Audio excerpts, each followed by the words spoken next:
শ্ৰীমন্ত শংকৰ হৰি ভকতৰ জানা যে নকল্পতৰু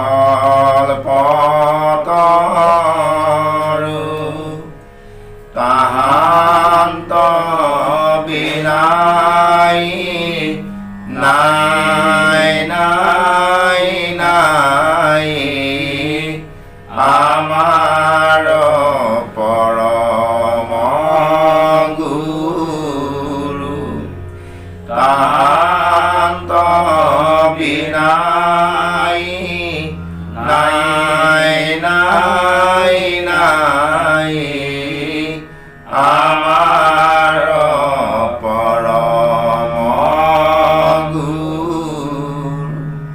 কৃষ্ণ অন্তে সপুৰৰ যত নৰ নাৰী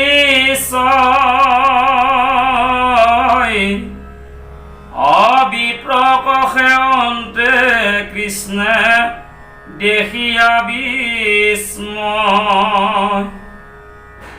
এৰমে অন্য অন্য কহে সবে গুণিয়া মনত এইটো বিপ্ৰে কিনো পুণ্য কৰিলে পূৰ্বত। কৃষ্ণ হে গুৰুসৱ এনেভাৱে বিপ্ৰ দামোদৰ দুখীয়া নিচলা তেল তামোলৰ কোনো গোন্ধ নাইকিয়া ফটলো ফটা ভৰিৰে সৈতে দ্বাৰকাত উপস্থিত হোৱাৰ পাছত প্ৰভু ভগৱন্ত প্ৰধান মহিষী ৰুক্মিণী সত্যভামা আৰু জাম্বুৱতীয়ে বিভিন্ন প্ৰকাৰে সেৱা শুশ্ৰূষা ধৰাত প্ৰভু ভগৱন্তই নিজে হাত ভৰি ধুৱাই দিছিল আৰু তিনি প্ৰধান মহিষীয়ে বিভিন্ন প্ৰকাৰে হালধি চন্দন ধবল চামৰে বিচনি বিচি বিভিন্ন প্ৰকাৰে বিপ্ৰ দামোদক সেৱা শুশ্ৰূষা কৰা দেখি এই সমস্ত দ্বাৰকাবাসীয়ে বাকী ৰাজমহলত ইটো সিটো কৰি ফুৰা যিসকল লগুৰা লিগিৰি সেইসকলে দূৰৰ পৰা চাই নিজৰ নিজৰ অন্তৰাত্মাতেই ইজনে সিজনে কোৱা কৰি লাগিছে। কি বুলি কৈছে যে যিজনা ব্ৰাহ্মণক আমি হেৰ জ্ঞান কৰিছিলোঁ বা অৱহেলা কৰিছিলোঁ, যিজনা আহোঁতেও আমি গুৰুত্ব দিয়া নাছিলোঁ, যে সেইজন ব্ৰাহ্মণ যে ইমানখিনি যে পুণ্যৱন্ত ইমান জন্মান্তৰ যে পুণ্য সাঁচি থৈছে, যি পুণ্যৰ ফলত যি পুণ্য শক্তিত জগতৰ ঈশ্বৰ কৃষ্ণ প্ৰভু ভগৱন্ত তিনিতলিক অধিপতি তেওঁ চৰণ ধুৱাই ভৰি মালিচ কৰি দিছিল। এয়া ভক্তিত শক্তি থকা হেতুকে বিপ্ৰ দামোদৰ আখ্যানত আমাক ভক্তি শক্তিখিনি প্ৰকাশ কৰিছে। কৃষ্ণ কৃষ্ণ এৰমে দেশন্তে লাগয় ঘিন ভিক্ষুকু বেশ অগাৱে ফটাব নমলিনক মুক্ত কেশ এৰমে এইটো লোকে দৰিদ্ৰ না হিকে আত সম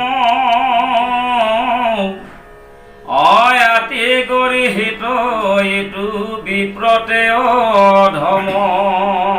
কৃষ্ণ হে প্ৰভুসকল, এতিয়া প্ৰকৃততে এয়া বৈকুণ্ঠ শাস্ত্ৰ মহাভাগৱতে আমাৰ মাজত আমাৰ লোকসকলৰ ভাৱ ভংগীমাখিনি সম্পূৰ্ণভাৱে প্ৰকাশ কৰিছে। কি বুলি প্ৰকাশ কৰিছে যে যিজন ব্ৰাহ্মণক প্ৰভু ভগৱন্ত প্ৰধান মহিষী তিনিগৰাকীকে আদি কৰি প্ৰভু ভগৱন্তেও নিজে হাত ভৰি ধুৱাই সেৱা শুশ্ৰূষা কৰিছে আলপচন ধৰিছে আৰু সেইজন বামুণৰ চৰিত্ৰটো ইয়াত প্ৰকাশ কৰিছে যে দেখিলেও যিজনাক দেখি ঘিণ লাগে, দেখিলেই ঘিণ লাগে। আৰু বৰ এটা কুপেট ৰূপ, গাত যিখন বস্ত্ৰ ধাৰণ কৰি গৈছে সিও মহামলিয়ন, আৰু ফটল ফটা ভৰি, চুলিত কোনো তেল তামোলৰ কোনো গন্ধ নাই, চুলি জুতলা জুতলি বান্ধি আছে ধুলীয়া মাকতিয়ে।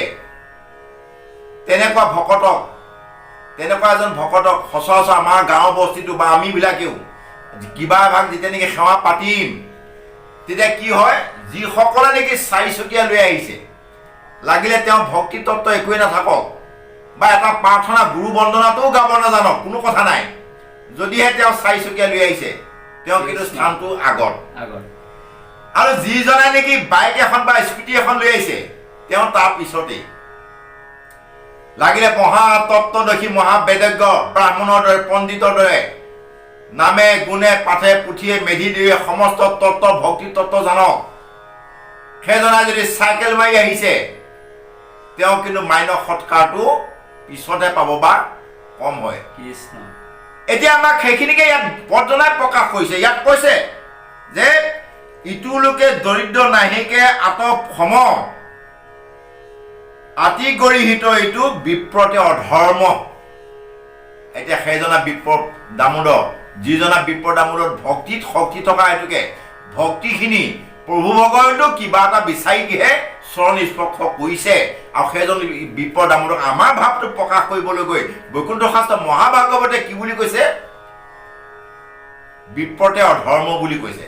অৰ্থাৎ কিয় অধৰ্ম হ'ল, তেওঁ যে খোজকাঢ়ি গ'ল, যদি চাৰিচকীয়া এখনত গ'লহেঁতেন হয়তো তেওঁ সেই কৃষ্ণৰ দৰে মান্য সৎকাৰ পালেহেঁতেন। এনেধৰণৰ কথা। কৃষ্ণ কৃষ্ণ এৰামে তিনি লোকৰ গুৰু, যিটো কৃষ্ণ দেৱ, আপুনি কৰন্ত হেন ব্ৰাহ্মণক সেৱ, এৰামে যাৰ হৃদয়ত মহা লক্ষ্মীৰ নিবাস, যাৰ গুণ কীৰ্তি মহা পাপৰ বিনাশ। আৰু সেই গুৰু হ'ব এতিয়া আমাক পদ জনাই কৈছে যে তেনেহেন এজন যিজন ব্ৰাহ্মণক নেকি সচৰাচৰ আমি ভাৱধাৰা মতে বা আমাৰ মতে বা আমি চাব গ'লে বা সংসাৰ লক্ষণীয় সংসাৰখনে লক্ষ্য কৰিছে যে যিজন ব্ৰাহ্মণক মলিয়ন কাপোৰ, ধুতি ফটা চিগা, জুতলা জুতি চুলি মেলান, অৰ্থাৎ তেল তামোলৰ কোনো গোন্ধ নাই, তেনেহেন ব্ৰাহ্মণজনক দেখোঁতেতো পগলাৰ দৰে লাগেই।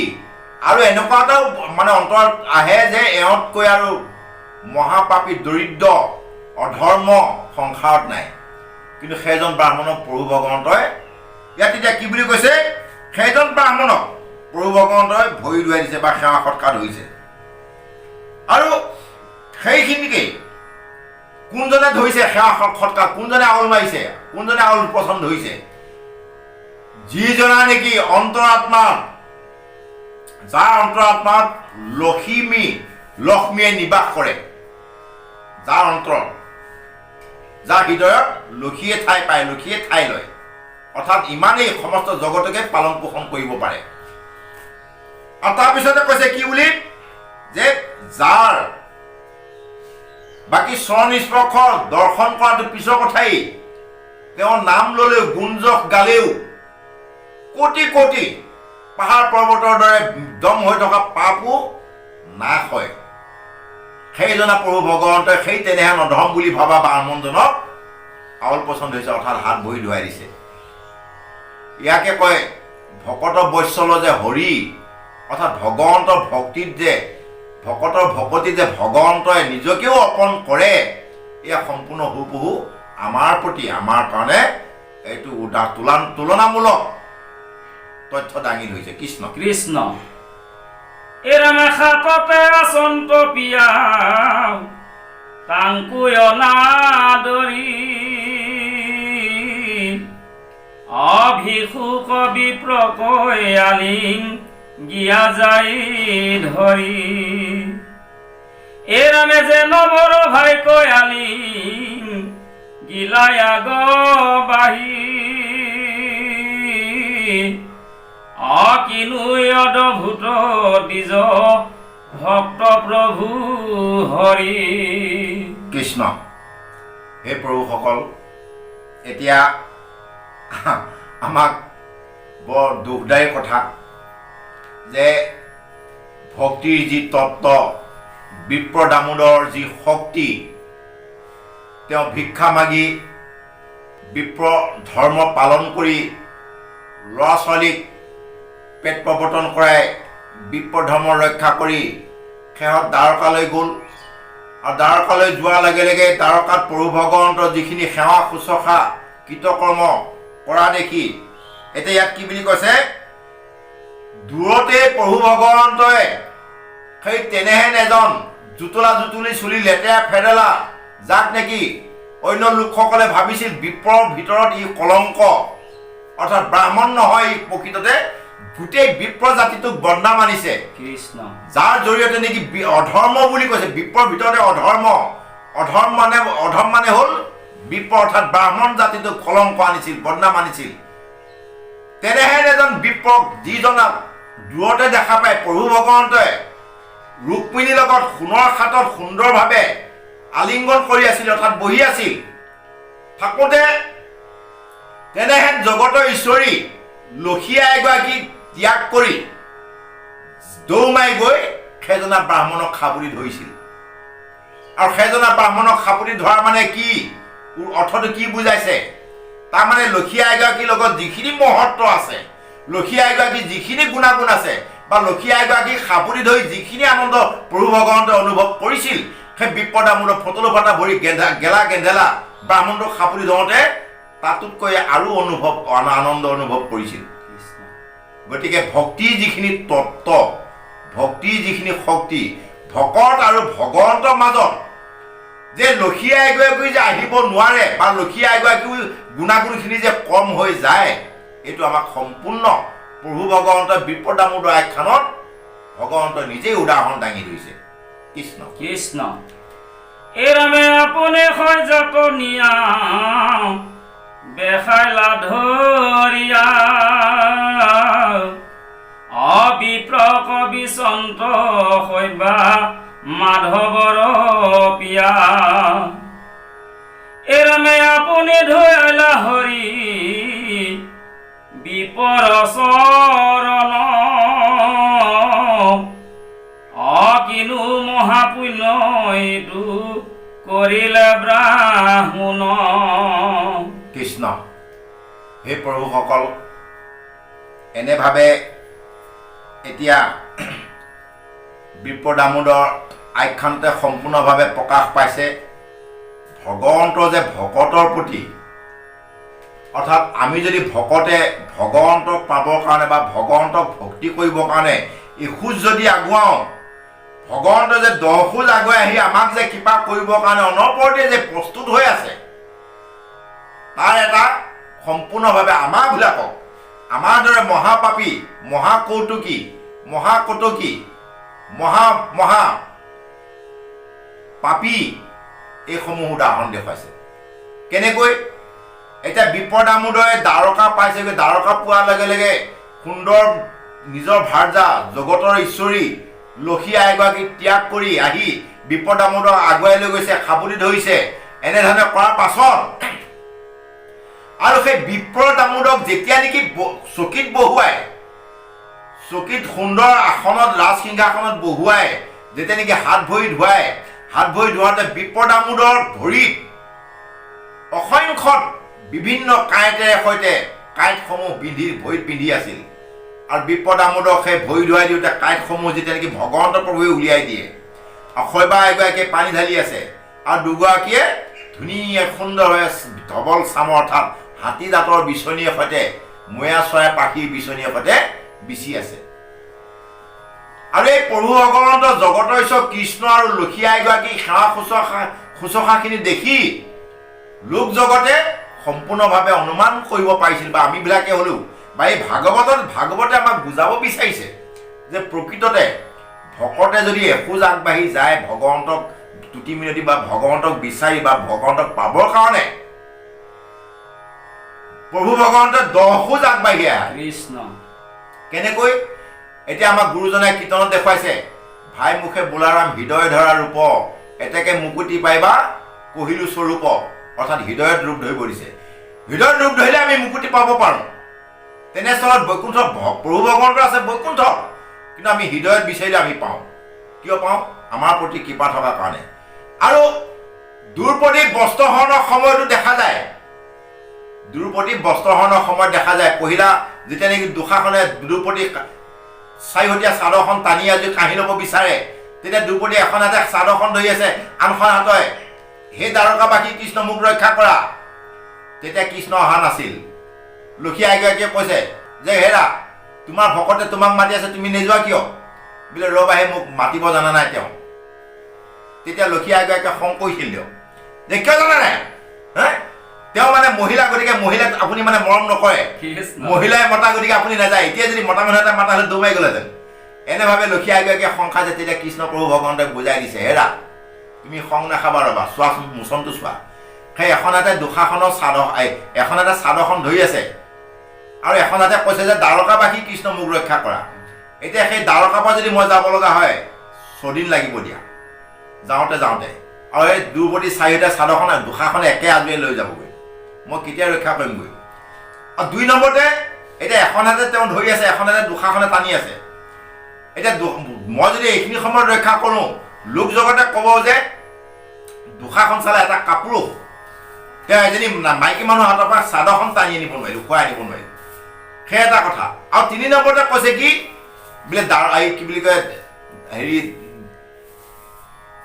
দ্বাৰকাবাসী কৃষ্ণ এতিয়া দ্বাৰকাৰ পৰা ইমান দূৰ যে যাওঁতে 3 নম্বৰতে কৈছে এতিয়া এখন হাতে তেওঁ বিচাৰি আছে এখন হাতে চাদৰখন ধৰি আছে আনখন হাতে কৈছে হে দ্বাৰকাবাসী কৃষ্ণ মোক ৰক্ষা কৰা এখন হাতে তালি কেতিয়াও নবজে 2খন হাত লাগিব ঠিক তেনেকৈ আমিও আমাক এইটোকে বুজাইছে ভগৱন্ত প্ৰভুক বা কোনো এজনক আমি সেৱা ধৰিব যাওঁতেও 2খন হাত ব্যৱহাৰ কৰিব লাগিব আমি এখন হাতে কৃষ্ণ বুলি কয় সেইটো বান্দৰ সেৱা বুলি কয় সেইটো কোনো সেৱা নহয় ভগৱন্তও সন্তুষ্ট নহয় সেই তেনেভাৱে যেতিয়া নেকি প্ৰভু দ্ৰৌপদীয়ে সমস্ত ত্যাগ কৰি 2খন হাতেৰে সৈতে হৃদয়ত হে হৃদীশ্বৰ কৃষ্ণ মোক ৰক্ষা কৰা বুলি কোৱাৰ লগে লগে প্ৰভু ভগৱন্তই সেই দ্বাৰকাৰ পৰাই আহি তৎমুহূৰ্ততেই বস্ত্ৰৰূপে দ্ৰৌপদী লাজ নিবাৰণ কৰিছিল অৰ্থাৎ দুষাখনৰ দৰে মহাৰথীও কাপোৰ বস্ত্ৰ টানি ভাগৰি পৰিল কিন্তু বস্ত্ৰ অন্ত পেলাব নোৱাৰিল এই এনেভাৱে প্ৰভু ভগৱন্তই যে আমি অকণমান মাত্ৰ হৃদীশ্বৰ কৃষ্ণ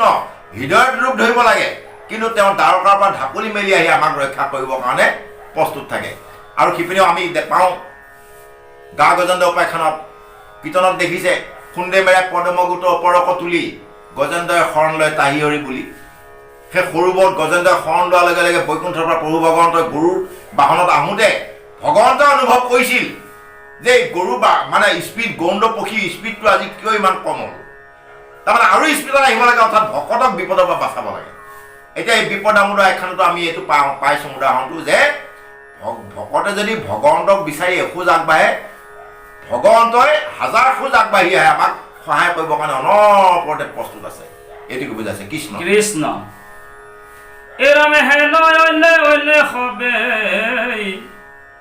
ৰংগে চাহি আছে সখীৰ হস্তত ধৰি লন্ত পাছে এৰামে ব্ৰাহ্মণ সাদৰে ধৰি কৃষ্ণৰ কৰত কহিবে লাগিলা দুয়ো প্ৰিয় কথা যত কৃষ্ণ হে প্ৰভুসকল এনেভাৱে বিপ্ৰদামোদক বিভিন্ন প্ৰকাৰে সেৱা শুশ্ৰূষা কৰাৰ পাছত প্ৰভু ভগৱন্তই তেওঁ হাতত ধৰি হে সখী হে মিত্ৰ তুমি ভালে কুশলে আহিলা এনেভাৱে কথা বতৰা পাতিব ধৰোঁতেই পাতি থকা কাণ্ড কাৰখানাখিনি সমস্ত জগতেই অৰ্থাৎ দ্বাৰকাবাসীৰ লোকসকলে লক্ষ্য কৰি আছে যে এতিয়া তেওঁক সেৱা শুশ্ৰূষা ধৰি গা পা ধুৱাই চাফা কৰি লৈ এতিয়া প্ৰভু ভগৱন্তই তেওঁৰ লগত মৰম চেনেহৰে সৈতে কথা বতৰা পাতিব লৈছে। কৃষ্ণ কৃষ্ণ এৰামে পহন্তে গুৰুৰ গৃহে ভৈল যত যত যেন গুৰু সেৱা পৰিলন্ত নিদ্ৰাগত এৰামে সেই গুৰু ভকতি দে খাইবে জগতত আপুনি ঈশ্বৰ কৃষ্ণে কৰন্তবে কত। কৃষ্ণ হে প্ৰভুসকল, এতিয়া সেই প্ৰভু ভগৱন্ত বিপ্ৰ দামোদৰ হাতত ধৰি তেওঁলোকে পোনপ্ৰথমেই কি কথা উলিয়াইছে, আমি হোৱা হ'লে হে সখী তোমাৰ ঘৰতনো এই বছৰ শালি ধান কেইবিঘা ৰুলা, মই পতা কিমান মোন পালা, ল'ৰা ছোৱালীকেইটা ভালনে, পঢ়িছেনে, তেনেকুৱা কথাবিলাক সুধিলোহেঁতেন। এতিয়া প্ৰভু ভগৱন্ত আৰু ভকতৰ মিলনত কেনেকুৱা কথাখিনি পাতিবৰ কাৰণে আৰম্ভ কৰিছে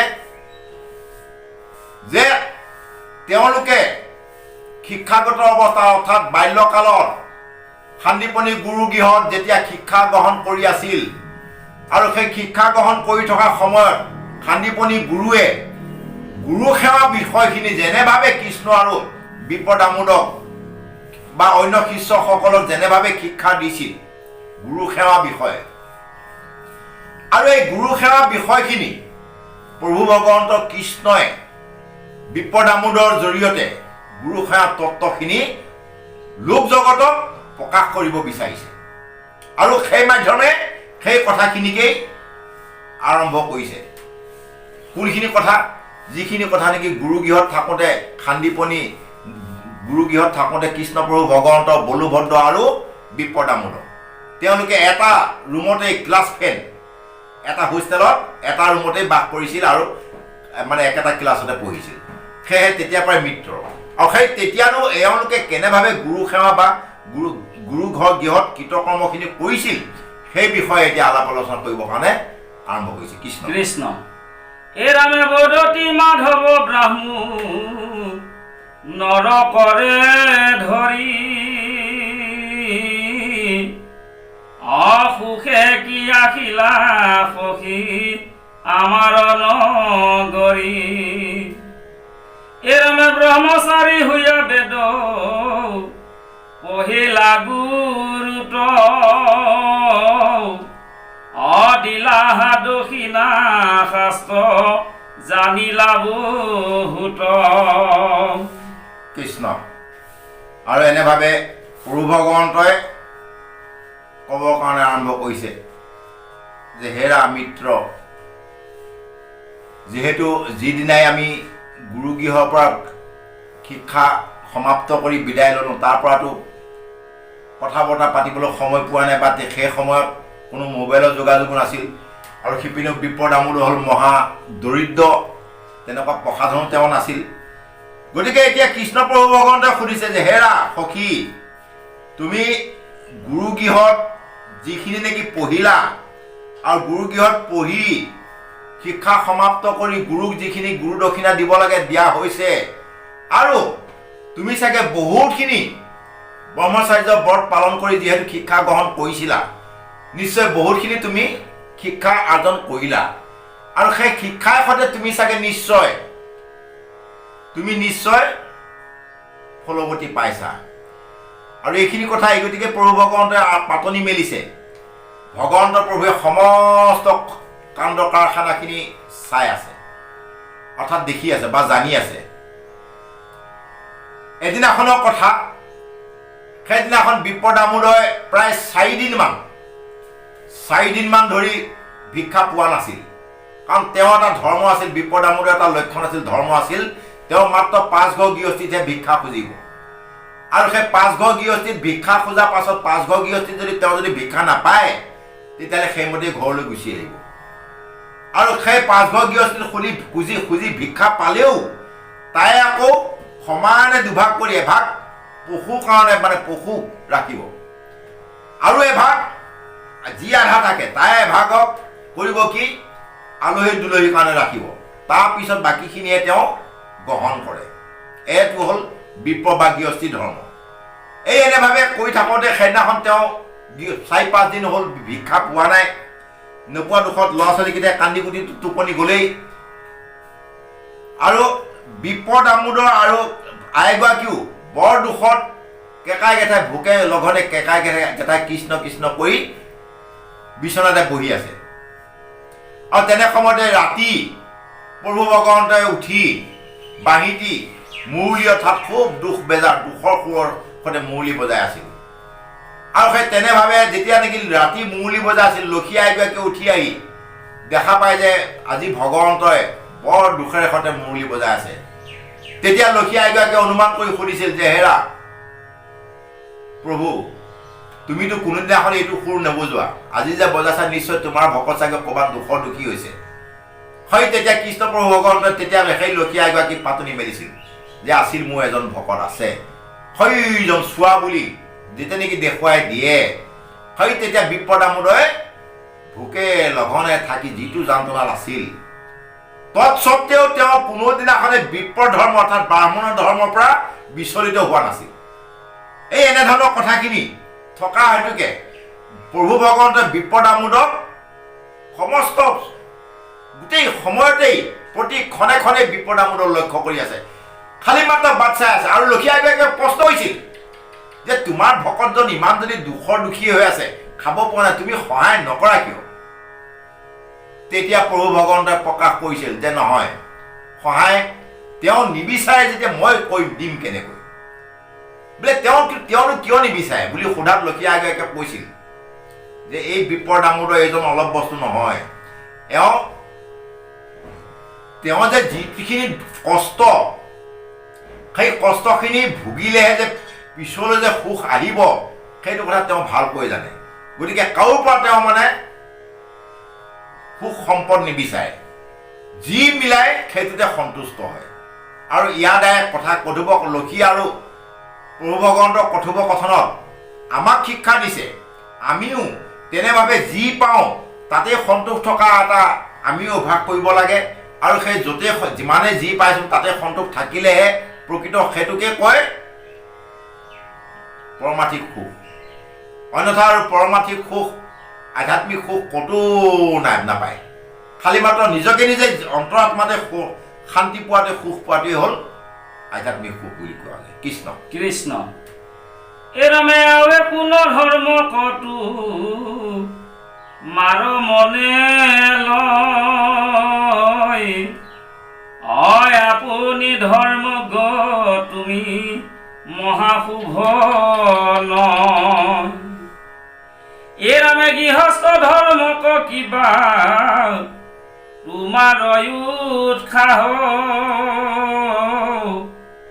অকৰিলা সৰ্দিশ কিবা কইনা কবিবাহ।